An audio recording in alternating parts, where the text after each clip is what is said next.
हमारे ब्रज की दो सखियां यमुना जल भरने गई तो दोनों सत्संग करती थी आपस में। दोनों आपस में कहे, बोले भैया हमने कन्हैया की कथा तो बहुत सुनी लेकिन कन्हैया कभी देखे नहीं है। दूसरी बोली, अरे कन्हैया पता हो कहां रहे? बोले कहां रहे? वो संतन के पास रहे कन्हैया। अच्छा, बोले कहां पे? वो संतन के संग झोली रहे ना, वह झोली में बैठो रहे अंदर कन्हैया। अच्छा, कब मिलेगो हमें, कब दर्शन देगो झोली ते निकल के? तभी एक संत वहां पर आकर के यमुना किनारे बैठे, उन्होंने अपना झोली कमंडल सब उतार के वहां रख दिया और स्वयं यमुना जी में स्नान करने चले गए। अब तो दोनों सखी बोली, बोले भैया या की कमंडल या की झोली में जरूर कन्हैया बैठे होंगे, चल चल के दर्शन करें। बोले कहीं संत निकल के नहीं आ जाए। बोले अरे जितने में आवे को इतने तो हम देख के वाकू भाग जाएंगे। अब संत की झोली खोली, झोली में खूब सारे ग्रंथ निकले, ग्रंथों को निकाला, आदि आदि सब निकाले। नन्हे से डिब्बे में डिब्बा खोल करके देखा, डिब्बे में से कपड़ा हटाया तो लड्डू गोपाल उसमें विराजमान। अब तो सखियां दोनों आपस में, देख देख गोपाल जी, देखी बेटो कन्हैया। अरे बहन कितना सुंदर है कन्हैया। नन्हे से गोपाल जी हाथ में माखन लेके बैठे, लड्डू गोपाल।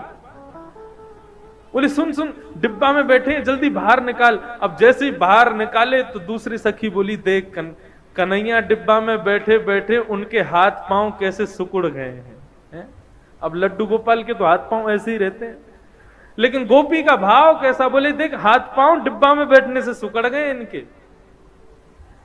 चल मेरे पास मक्खन रखो, इन्हें मक्खन से मालिश करके इनके हाथ पामन को सीधो कर दूं। अब तो मक्खन से जैसे ही मालिश करनी शुरू करी, करते करते करते करते लड्डू गोपाल भगवान खड़े हो गए, पैर भी सीधे हो गए, हाथ भी सीधे हो गए, कन्हैया खड़े हो गए। जैसे ही खड़े हुए इतने में संत आए, और संत जैसे ही आए तुरंत कन्हैया को रख करके डिब्बे में भागी वहां से।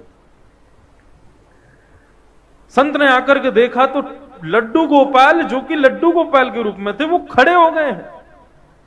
संत ने तो कहा कि अब उन सखी रुकती तो उनको प्रणाम करता, वो तो चली गई। प्रभु आज आपने बड़ी कृपा करी, आपने ऐसा चमत्कार दिखाया, आज ऐसे स्वरूप में दर्शन दिए। साष्टांग दंडवत करके जैसे ही चरण स्पर्श किए, संत का स्पर्श करते ही लड्डू गोपाल फिर से लड्डू गोपाल बन गए। संत के नेत्रों से आंसू बहने लगे, 2-4 घंटे रोता ही रहा। बोले प्रभु उन सखियों को यह तक नहीं पता कि आपके भोग के लिए मंत्र क्या बोलना चाहिए, आपका स्पर्श कैसे करना चाहिए, आपका भोग कैसे लगाना चाहिए।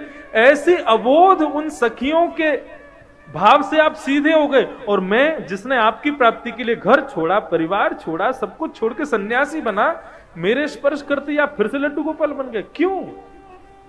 आपको मैं प्रिय नहीं हूं? भगवान बोले अब तो बोलना ही पड़ेगा। तुरंत गोपाल जी बोलने लगे, बोले देखो हम आपके पास रहते हैं क्योंकि आप भाव से हमारी सेवा करते हो, लेकिन आप सदैव हमको मूर्ति मानते हो। उन सखियों ने हमको मूर्ति नहीं माना, इसलिए हम खड़े हो गए। ये मूर्ति भाव अपने हृदय से निकाल दो।